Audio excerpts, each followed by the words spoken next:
எங்கேயும் இருக்குது.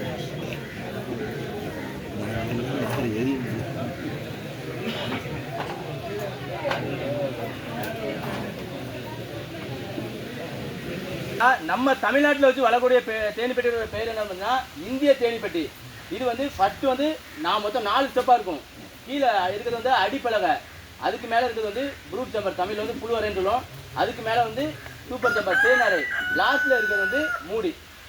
எப்போ தேனிப்பெட்டி ஓப்பன் பண்ணாலுமே இது வந்து தேனீக்கள் போயிட்டு வரக்கூடிய வாசல். இதுக்கு பின்னாடி உள்ள தையில் தான் ஓப்பன் பண்ணோம். அதாவது அதுக்கு தொந்தரவு பண்ணால் கொட்டிடும், தேனீக்களுக்கு தொந்தரவு பண்ணால் கண்டிப்பாக கொட்டும். அப்போ தேனீக்கள் போயிட்டு வரக்கூடிய வாசல் இது, அதுக்கு பின்னாடி இருந்தால் நம்ம வந்து ஓப்பன் பண்ணணும்.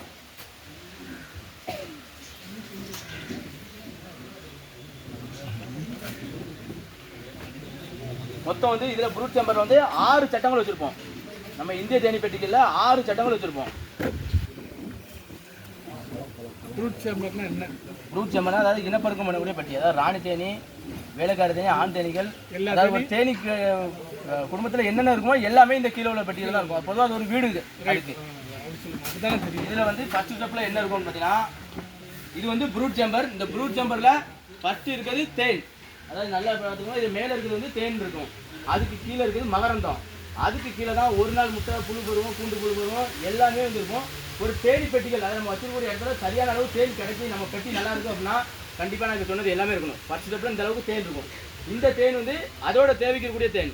இந்த தேனை வந்து நம்ம எடுக்கக்கூடாது. அதுக்கு கீழே நம்ம அடுத்தது இருக்கு பார்த்தீங்கன்னா மகரந்தம். அதுக்கு கீழே தான் முட்டை பருவம், புழு பருவம், பூண்டு பருவம் எல்லாமே இதில் வந்து இருக்குது. மகரந்தம் அதாவது அந்த தேனிக்கு வந்து புழு பருவத்தில் இருக்கும்போது இதில் தேனை கொண்டு வந்து கொடுப்பாங்க. மகரந்துக்கு மிஸ் பண்ணி தான் கொண்டு கொடுக்கும். அதுதான் மகரந்தத்தை கொண்டு வைக்கிறது எல்லாமே. அதாவது இந்த கீழே உள்ள பெட்டி இந்த ப்ரூட் சேம்பர் தான் ராணி தேனி, ஆண் தேனி, வேலைக்கார தேனி எல்லாமே இருக்கக்கூடியது இங்கே தான் இருக்கும். மழை காலங்களில் தேன் கிடைக்காது அப்படிங்கிறது முன்கூட்டியே தெரிஞ்சால தேனீக்களை போல உழைக்கவும் முடியாது, சேமிப்பிலும் தேனீக்களை மட்டும் இருக்காது. ஏன்னா மழை காலங்களில் தேன் கிடைக்காது அப்படிங்கிறது தெரிஞ்சு தான் அந்த மேலே உள்ள பெட்டி கொண்டு வைக்கிறது. நமக்கு கொண்டு எடுத்து வைக்கல, அதோட மழையை தேவைக்காக அது கொண்டு வச்சிருக்கு. இந்த ஸ்டெப்பில் இருக்கிறது வந்து அதோட தேவைக்கு வச்சுருக்காங்க. இப்படிலாம் தேன் தான் இது எப்போவே எடுக்கக்கூடாது. இது அதோட தேவைக்கு கூடாது. மேலே உள்ள பெட்டியில் உள்ள தேவை தான் நான் சொல்கிறேன். அடுத்தது சொல்லுவார். இது வந்து ப்ரூட் சேம்பர். இந்த ப்ரூட் சேம்பரில் வந்து இந்த மாதிரி ஆண் தேனீக்கள், வேலைக்கார இது வந்து ஆண் தேனி கொட்டுறது. எந்த தேனி கொட்டோம்னு பார்த்தீங்கன்னா ஆண் தேனி கொட்டாது, வேலைக்கார தேனி மட்டும் தான் கொட்டும். எந்த தேனி கொட்டுதோ அந்த தேனி வந்து இறந்து போயிடும். இது ஆண் தேனி. ஆண் தேனி கொட்டு கிடையாது.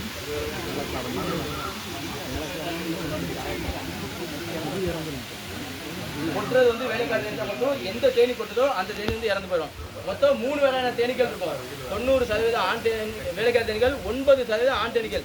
ஆண் தேனீகளோட வேலை வந்து பார்த்தீங்கன்னா கூட்டில் அடை கட்டுறவோ இல்லை தேனை சேமிக்கவோ எதுவுமே கிடையாது. அது ஒரே ஒரு டைம் புதுசாக ராணி தேனி வரும்போது இனப்பெருக்கத்துக்கு மட்டும் தேவை இருக்கும். மற்ற டைம் ராணி தேனி இருந்துச்சுன்னா அந்த முட்டைகளோ இல்லை ராணி தேனியை நம்ம வெளியே எடுத்துடணும். ஏன்னா அது உள்ளே இருந்து தேனை குடிக்கிற வேலை மட்டும்தான். ஒரு கூட்டுக்கு ஒரே ஒரு ராணி தேனி மட்டும். ராணி தேனி வந்து 3 வருஷம் உயிரோடு இருக்கும். ஆண் தேனிகள் 3 மாதம், வேலைக்கார தேனி வந்து 60 நாள் கொட்டும் இறந்துகிட்டே இருக்கும். அதுக்காக தான் ஃபுல்லாக வேலைக்கார தேனி உற்பத்தி ஆகிட்டு இருக்கு. ஏன்னா எந்த அளவுக்கு கூட்டில் வந்து வேலைக்கார தேனிகள் எண்ணிக்கை அதிகமாக இருக்கும், அப்போ தான் கூடு நல்ல ஸ்ட்ரென்த்தாக இருக்கும், தேனும் அதிகமாக கிடைக்கும். ஆண் தேனி வந்து அதிகமாக இருக்கக்கூடாது. இப்போ வந்து பார்த்தீங்கன்னா உங்களுக்கு தெரியும், 1-2 இருந்தால் பிரச்சனை இல்லை. 1-2 தான் இருக்கணும். அதிகமாக இருக்கும். சில டைம் வந்து பார்த்தீங்கன்னா ஃபுல்லாக அந்த முட்டை வந்து இந்த பலாப்பழம் மேலே இருக்கும் புல்லு மாதிரி இந்த மாதிரி முட்டை வந்து அதிகமாக, அதாவது 1-2 இருந்தால் பிரச்சனை இல்லை. கொஞ்சம் அதிகமாக நிறைய இருந்தால் அந்த முட்டையை நம்ம டிவி எடுத்துக்கலாம். ஆண் தேனி நாட்டில் கருத்து ஆண் தேனி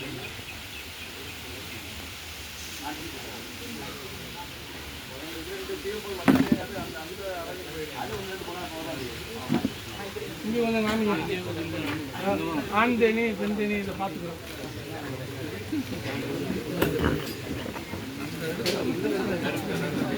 அதுதான் நம்ம பின்னாடி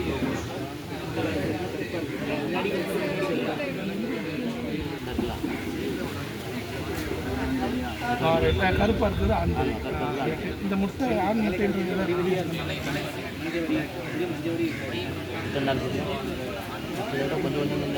ஒரு நூல் மேலே மேலே இருக்கு ஆண் தேனி. அப்போ இதை ஆண் தேனி நிறைய இருக்குது இந்த மாதிரி தெரிஞ்சுச்சுன்னா நிறைய தினம் ஃபுல்லாக வீணாக போன தண்டை உண்டா இதெல்லாம் இதில். இப்போ ஆண் தேனி நிறையா வந்துச்சுன்னா தேனை குடிச்சிக்கணும். ஆண் தேனி நிறைய இருக்கக்கூடாது. இருந்தால் தேன் நிறையா குடிச்சிக்கணும். தேனை வந்து குடிக்க தான் செய்யும். அந்த அந்த தம்பி வருது தம்பி அதாவது ஒரு கூட்டில் வந்து ஒரு 5 தேனி 10 தேனி இருக்கலாம். கூடு ஃபுல்லாகவே ஆண் தேனீக்களோட முட்டையில் ஆண் தேனீக்கள் இருந்துச்சுன்னா தேனை வந்து குடிக்க தெரியாது. அதோட வேலை போய் வெளியே போய் தேன் எடுக்கவோ இல்லை அடை கட்டுறவோ குஞ்சுகளை பராமரிக்கவோ எந்த வேலையும் கிடையாது. பார்க்குற வேலை ஃபுல்லாகவே வேலைக்கார தேனி பார்க்கக்கூடிய வேலை. அப்போ ஆண் தேனீக்கள் வந்து அதிகமாக கூட்டில் வந்து வைக்கக்கூடாது. அந்த முட்டையை சொன்னோம்ல, இப்போ அந்த சம அளவில் இருந்துச்சுன்னா விட்டுறணும். தேனி அது முட்டை பருவத்திலே அழிச்சிடணும். அதாவது முட்டையிலே அழிக்காமல் விட்டோம் பார்த்தீங்கன்னா பெருசாக இருந்தால் ஒன்றும் பண்ண முடியாதா. பரவாயில்ல 90 நாள் உயிரோட தான் இருக்கும். ஈல்டு ரொம்ப குறையுங்களா, உள்ள தேனப்பெல்லாம் அது குடிச்சிக்கிட்டே இருக்கும். அதனால ஆண் தேனீக்கள் வந்து அதிகமாக வைக்கக்கூடாது. ஆண் தேனி அதிகமாக இருந்தாலும் என்ன ஆகுனா திடீர்னு ஒரு புது ராணி உற்பத்தி ஆக வாய்ப்புண்டு. புது ராணி உற்பத்தி ஆச்சுன்னா ஒரு கூட்டத்தை கூட்டி அப்படியே போயிடும். அப்போ அந்த டைம் சீசன் ஃபுல்லாக தேனே எடுக்க முடியாது. 10 நாளைக்கு, அதாவது எந்த வேலை பார்த்தாலும் இது 10 நாளைக்கு ஒரு டைம் கம்பல்சரி திறந்து பார்க்கணும். ஃபுல்லாகவே பார்க்கணும். கீழே அடிப்படையை க்ளீன் பண்ணுறது, அந்த அடையை பார்க்குறது எல்லாமே பார்க்கணும். தேன் அப்போ தேன் வந்து எங்கே இருக்கும் தம்பி, இங்கே பக்கத்தில் வா. தேன் வந்து எங்கே இருக்கும்னு பார்த்தீங்கன்னா இருங்க, நான் தேனை எடுத்து காட்டுது. அதுக்கப்புறம் எவ்வளோ இருக்குன்னு பார்ப்போம். இது வந்து ப்ரூட் சேம்பர். இதில் அதோட தேவைக்கு தேன் இருக்கக்கூடியது.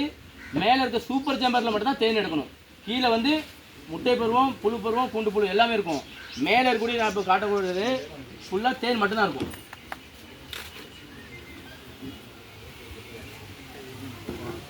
இந்த இருக்கா அந்த ஃப்ரேமோட இது வந்து கொஞ்சம் சின்னதாக இருக்கும். இருக்கிறது ஃபுல்லாகவே தேன் தான் இருக்கும். இதில் வந்து புழு பருவம், முட்டை பருவம் எதுவும் வராது. ஒருவேளை வந்தாலும் கரெக்டாக நம்ம அதை வந்து பார்த்து எடுத்துடணும். இதில் 2 சேம்பர் இருக்கா? இது எக்ஸ்ட்ரா 2 வச்சிருக்கோம். அதுவும் சூப்பர் தான். அதாவது அடை வெட்டி எடுக்கணும். அப்படியே சீவி விட்டுருங்க. கூண்டு புழு டைமில் இருக்கும்போது சீவி விட்டுரும். தேனீக்கள் வந்து வெளியே வச்சு உதறக்கூடாது. எதுக்கு அப்படின்னா சில டைமில் ராணி தேனி இருந்துச்சுன்னா நம்ம ஸ்மோக்கர் அடிக்கும்போது ஓடி போயிடும்.